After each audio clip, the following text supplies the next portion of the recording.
Good morning. Last time આપણે ભણ્યા હતા વિદ્યુત પ્રવાહ આધારિત તાર પર લાગતું બળ. હવે એ બળની દિશા જાણવા માટે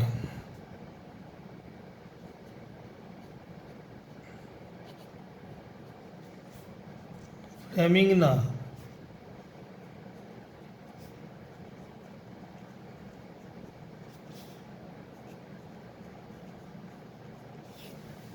ડાબા હાથનો નિયમ વપરાય છે.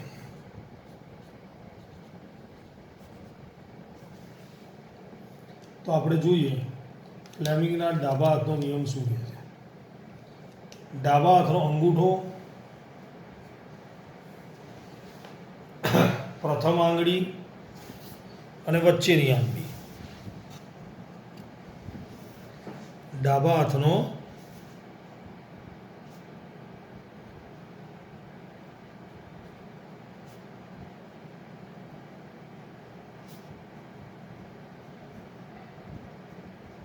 અંગૂઠો,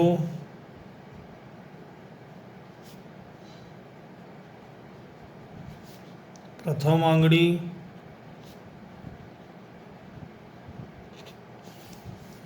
અને વચ્ચેની આંગળી. આ ત્રણેયને એવી રીતે ગોઠવો કે જેથી તેઓ એકબીજાને લંબ રહે.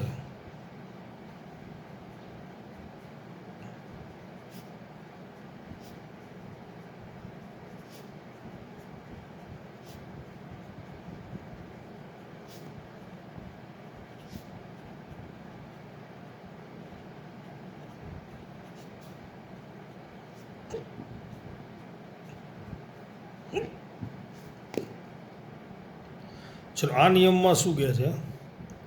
આ ત્રણે જો અંગૂઠો અને પહેલી આંગળી એકબીજાને લંબ દેખાય છે. આમ જોઈશું તો પહેલી આંગળી અને બીજી આંગળી એકબીજાને લંબ દેખાય છે. અને આ રીતે જોઈશું તો આ અને અંગૂઠો એકબીજાને લંબ. ટૂંકમાં ત્રણેય પરસ્પર એકબીજાને લંબ રહે. જો પ્રથમ આંગળી ચુંબકીય ક્ષેત્રની દિશામાં હોય,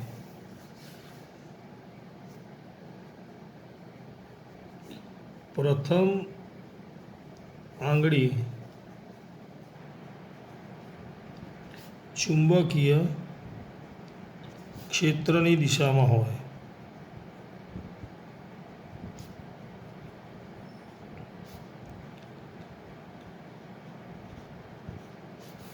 અને બીજી આંગળી વિદ્યુત પ્રવાહની દિશામાં હોય,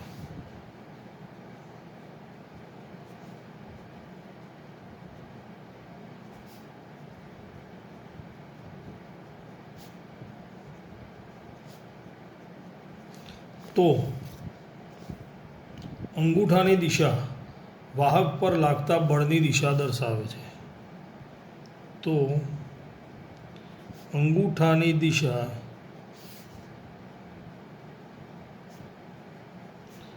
વાહક પર લાગતા બળની દિશા દર્શાવે છે. આ રીતે પહેલી આંગળી ચુંબકીય ક્ષેત્રની દિશા, આ વિદ્યુત પ્રવાહની દિશા. તો બળ ક્યાં લાગશે? ઉપરની તરફ. જે ગઈકાલે આપણે પ્રશ્ન ભણ્યા હતા એમાં એવું જ હતું. દેખાય છે પહેલી આંગળી ચુંબકીય ક્ષેત્રની દિશા N થી S, બીજી આંગળી વિદ્યુત પ્રવાહની દિશા આમ દેખાય. તો બળ ઉપરની તરફ લાગતું હતું. ખ્યાલ આવ્યો? આને કહેવાય ફ્લેમિંગના ડાબા હાથનો નિયમ. આ નિયમનો ઉપયોગ ક્યારે કરીશું? વિદ્યુત પ્રવાહ ધારિત તાર પર વિદ્યુત પ્રવાહ ધારિત તારમાંથી ચુંબકીય ક્ષેત્ર મૂકીએ તો એની પર લાગતા બળની દિશા શોધવા માટે આનો ઉપયોગ થશે. બરાબર. હવે કયા કયા સાધનો આ સિદ્ધાંત પર કાર્ય કરે છે? એક તો motor, generator, loud speaker, microphone અને એમીટર. આટલા સાધનો આ સિદ્ધાંત પર કાર્ય કરે છે. એમાંથી પહેલું આપણે ભણવાનું છે મોટર.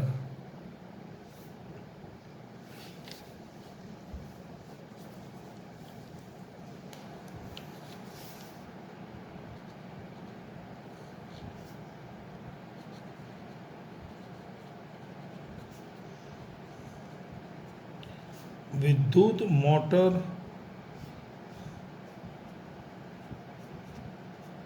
એટલે શું, તેનો સિદ્ધાંત અને ઉપયોગ.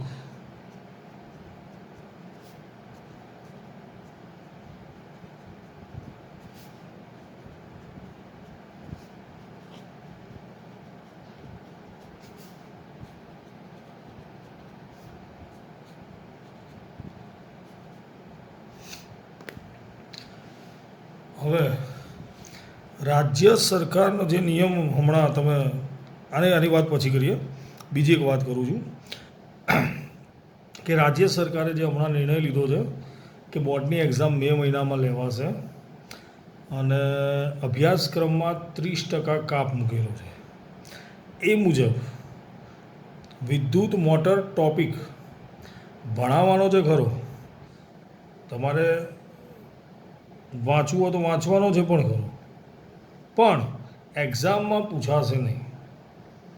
સમજણ પડી બોલ્યો? વિદ્યુત મોટર એક્ઝામમાં પૂછાશે નહીં, પણ ભણવો તો પડશે જ. બરાબર? એટલે આપણે જોઈએ એનો આન્સર. વિદ્યુત મોટર એ ભ્રમણ કરતી એક એવી રચના છે જે વિદ્યુત ઉર્જાનું યાંત્રિક ઉર્જામાં રૂપાંતર કરે છે.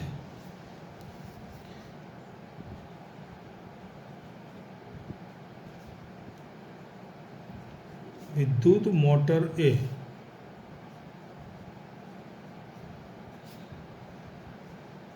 ભ્રમણ કરતી એવી રચના છે જે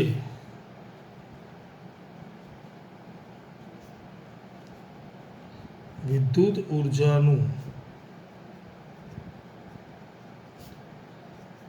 યાંત્રિક ઉર્જામાં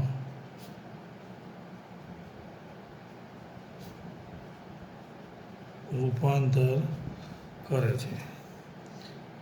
બીજા નંબરે આપણે જોઈએ એનો સિદ્ધાંત.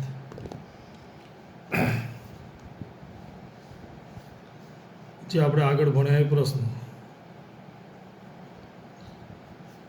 વિદ્યુત પ્રવાહ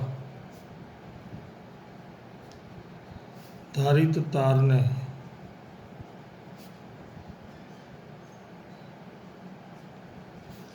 ચુંબકીય ક્ષેત્રમાં મૂકતા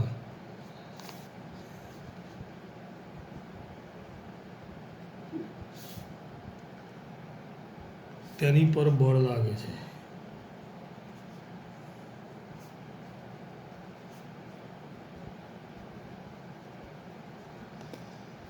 સૌથી છેલ્લે આવશે એનો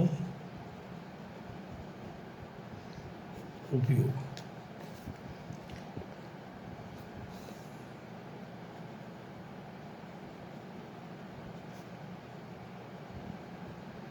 પંખા,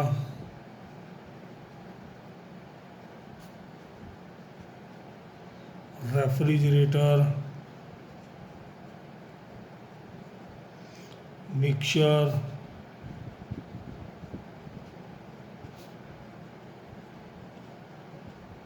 વોશિંગ મશીન, કમ્પ્યુટર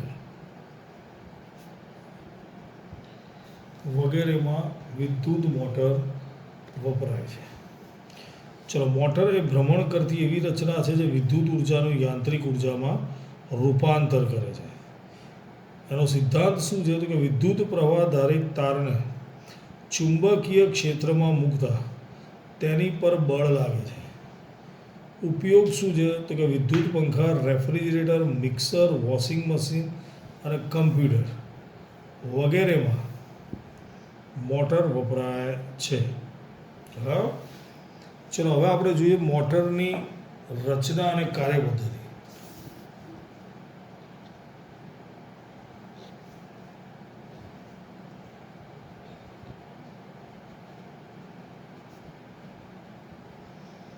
વિદ્યુત મોટરની આકૃતિ દોરી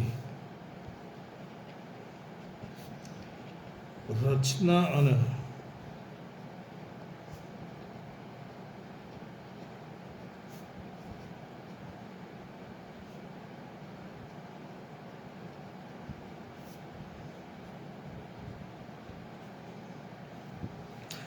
હવે મેં હમણાં કીધું એમ 30% અભ્યાસક્રમ જે બાદ કર્યો એમાંથી આ ક્વેશ્ચન બાદ કરેલો છે, પણ શીખવો એટલા માટે પડશે કે આગળ ભવિષ્યમાં આપણે કોઈ બીજા ક્ષેત્રમાં અભ્યાસ કરતા હોય અથવા કોઈ એક્ઝામ આપતા હોય ત્યારે આવા બધામાંથી પ્રશ્ન પૂછાઈ શકે, એટલા માટે શીખવો જરૂરી છે.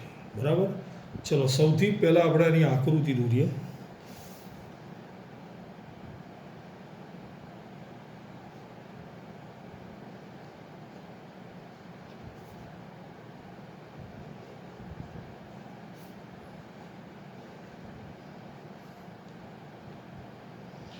ચલો, આ છે ચુંબક.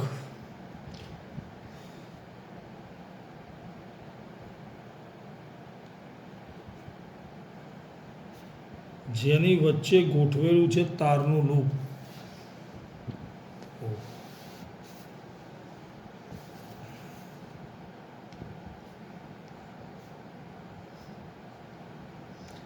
A B C D. બરાબર. બે અડધિયા એટલે કે અર્ધવર્તુળાકાર રિંગ.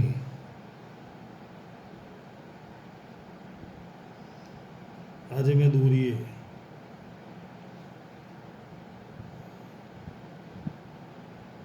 P અને Q,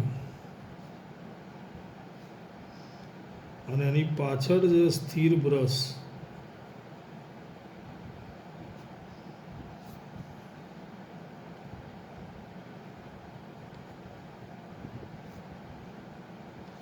X અને Y,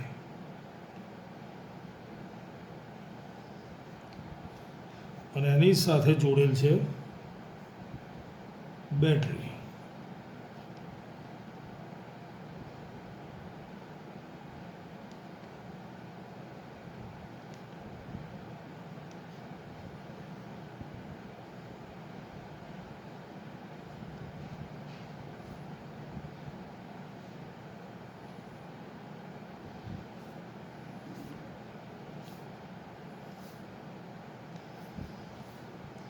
બરાબર. ચલો, પહેલાં આપણે જોઈએ એની રચના.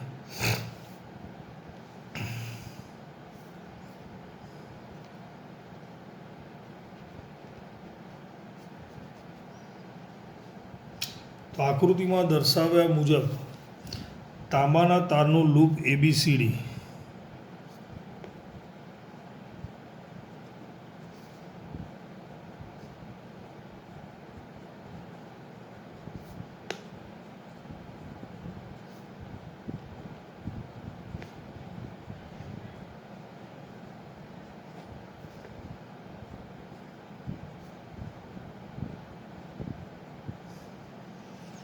કાયમી ચુંબકીય ક્ષેત્રમાં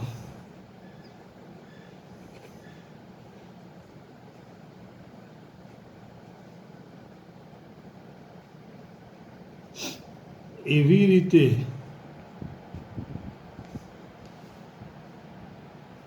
મૂકવામાં આવે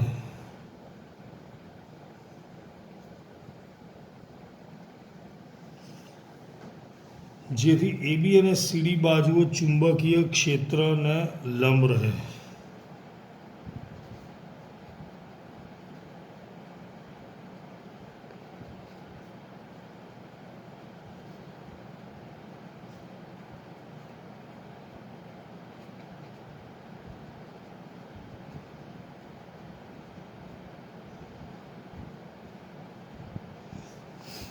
સમજ પડી? પહેલો મુદ્દો શું કહે છે? ચુંબકીય ક્ષેત્રની દિશા કઈ છે? N થી S. રાઈટ. તો AB અને CD એવી રીતે ગોઠવવાની જેથી એ ચુંબકીય ક્ષેત્રને લંબ રહે. બીજી એક વસ્તુ યાદ રાખીશું, આકૃતિ પેન્સિલથી દોરવાની છે. મેં ભલે પેનથી દોરી છે. મેં પેનથી એટલા માટે દોરી છે કે ઘાટી દેખાય, પીડીએફમાં સરખી દેખાય. તમારે પેન્સિલથી જ દોરવાની છે. બરાબર. ચલો, હવે આ ગૂંચળાના છેડે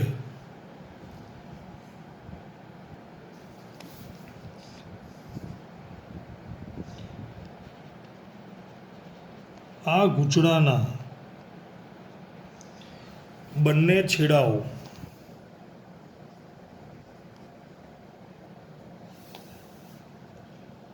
અડધિયા એટલે કે અર્ધવર્તુળાકાર રિંગ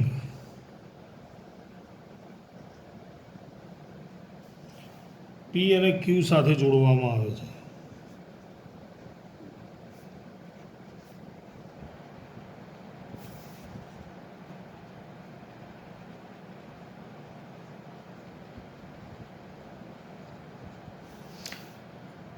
આ જે ગૂંચળું છે એના બે છેડા, એક છેડો આ અને બીજો છેડો આ, પી અને ક્યુ સાથે જોડેલા છે. આ અડધિયા અંદરથી અવાહક છે, જેથી એને એક્સેલ પર ગોઠવવામાં આવે છે. અહીંયા એક એક્સેલ બનાવેલું હશે, ગોઠવેલું હશે.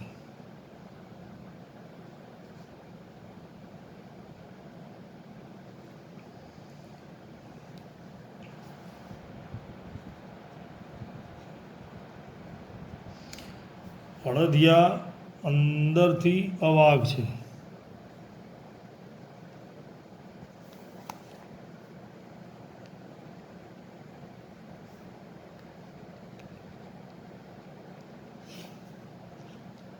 તેને એક એક્સેલ પર ગોઠવવામાં આવે છે.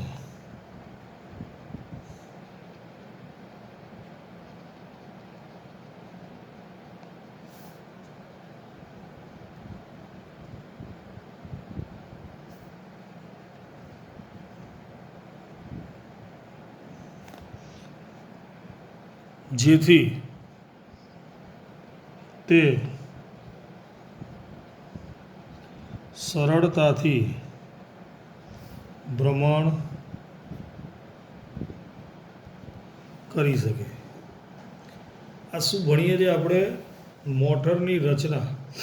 પહેલાં શું કીધું? આકૃતિમાં દર્શાવ્યા મુજબ તાંબાના તારનો લૂપ એબીસીડી કાયમી ચુંબકીય ક્ષેત્રમાં એવી રીતે મૂકો જેથી એબી અને સીડી બાજુઓ ચુંબકીય ક્ષેત્રને લંબ રહે. લૂપના બંને છેડા અડધિયા પી અને ક્યુ સાથે જોડ્યા, જે અંદરથી અવાહક છે. એક એક્સેલ તેને એક એક્સેલ પર ગોઠવવામાં આવે છે, જેથી તે સરળતાથી ભ્રમણ કરી શકે.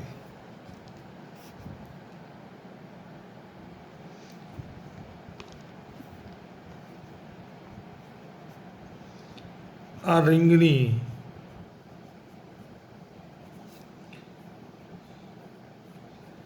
બહારની બાજુઓ સ્થિર બ્રશ એક્સ અને વાયના સંપર્કમાં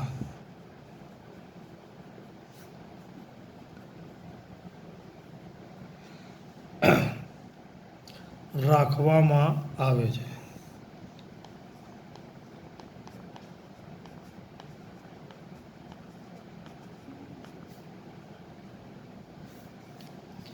હવે આવશે આની કાર્યપદ્ધતિ.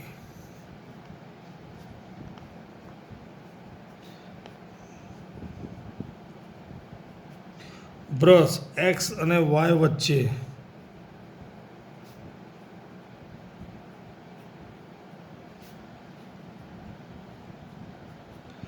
બેટરીને જોડતા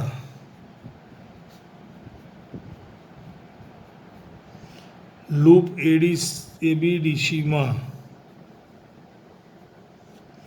વિદ્યુત પ્રવાહ વહે છે, જેમાં પ્રવાહ બ્રશ એક્સ મારફતે દાખલ થાય છે અને વાય દ્વારા પુનઃ બેટરી સુધી પહોંચે છે. જેમાં પ્રવાહ એક્સ દ્વારા દાખલ થાય અને વાય દ્વારા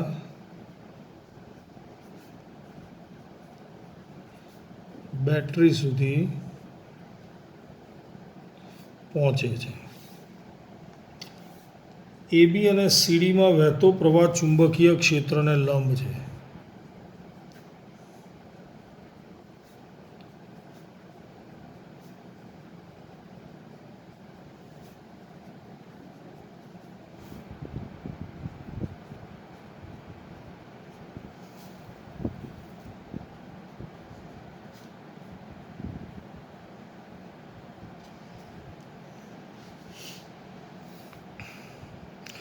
ફ્લેમિંગના ડાબા હાથના નિયમ મુજબ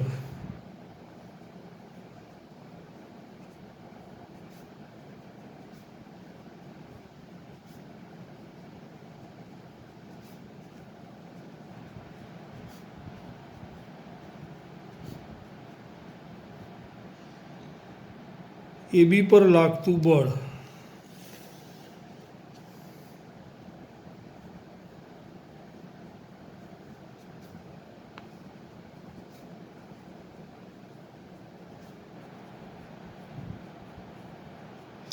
અધો દિશામાં એટલે કે નીચેની તરફ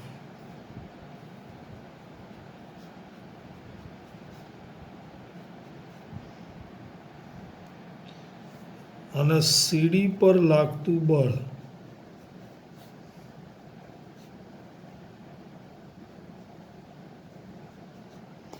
ઊર્ધ્વ દિશામાં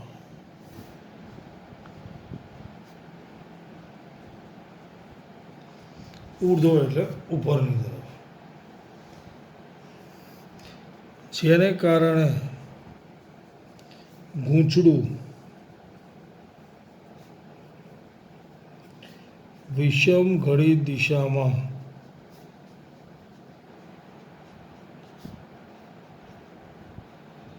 ભ્રમણ કરે છે. ચલો હવે આનો મતલબ જોઈએ. ચુંબકીય ક્ષેત્રની દિશા છે, આ વિદ્યુત પ્રવાહની દિશા છે, એટલે બળ લાગશે નીચેની તરફ, જે પેલો ડાબા હાથનો નિયમ હતો એ મુજબ. ચુંબકીય ક્ષેત્રની દિશા એનથી એસ, વિદ્યુત પ્રવાહ બળ ઉપરની તરફ. સમજણ પડી? એટલે એબીમાં નીચેની તરફ અને સીડીમાં ઉપરની તરફ બળ લાગે છે, એટલે ગૂંચળું આમ ફરે છે આ રીતે ઘડિયાળના કાંટાની વિરુદ્ધ દિશામાં. એટલે આપણે શું લખ્યું એના માટે કયો શબ્દ વાપર્યો? વિષમ ઘડી દિશામાં. હવે શું થશે જુઓ, અડધું ચક્કર થશે. આ અત્યારે હાલ આમ છે, આમ થઈ જાય એટલે ડી અહીંયા આવે, એ અહીંયા આવે. અડધું ચક્કર થાય એટલે ક્યુ અહીંયા આવે, પી અહીંયા આવે. ક્યુ એક્સ સાથે અને પી વાય સાથે સંપર્કમાં આવે, જેથી વિદ્યુત પ્રવાહ જે પહેલાં એ બી સી ડી હતો એની જગ્યાએ અહીંયા ડી આવશે એટલે ડી સી બી એ થઈ જશે.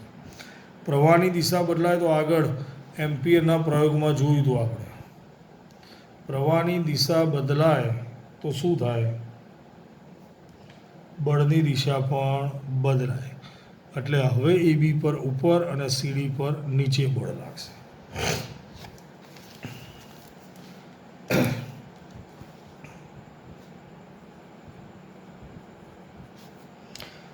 અડધા પરિભ્રમણ બાદ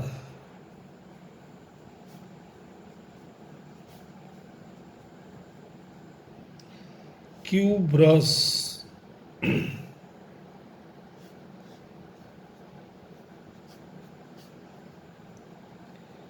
એક્સ સાથે અને પી બ્રશ વાય સાથે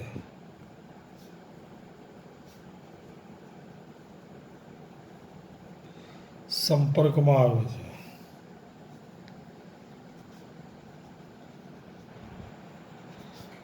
જેથી પ્રવાહની દિશા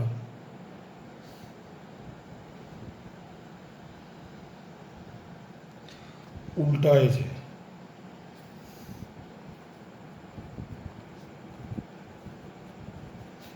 અને પ્રવાહ ડીસીબીએ માર્ગે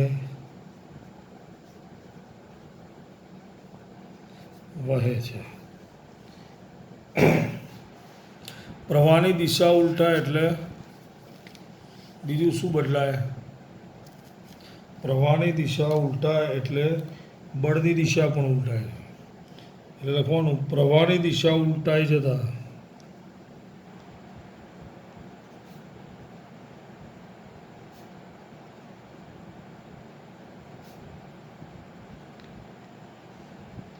એબી અને સીડી બાજુ ઉપર લાગતા બળની દિશા ઉલટાય છે.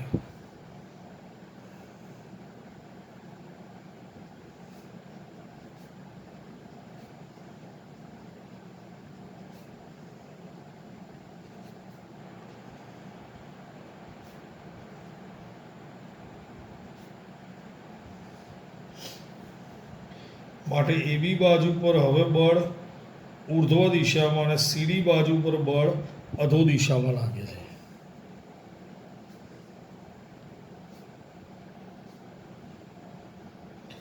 એબી પર ઉર્ધ્વ દિશામાં અને સીડી પર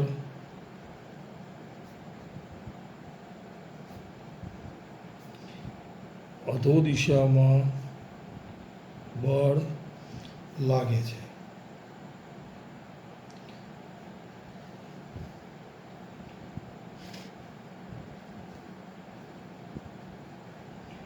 ગૂંચળાના દરેક અડધા ભ્રમણને અંતે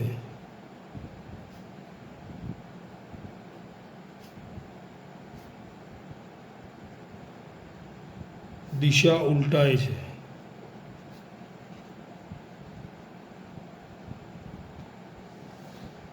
જેના લીધે ઘેંચડું અને એક્સલ સતત ભ્રમણ ચાલુ રાખે છે.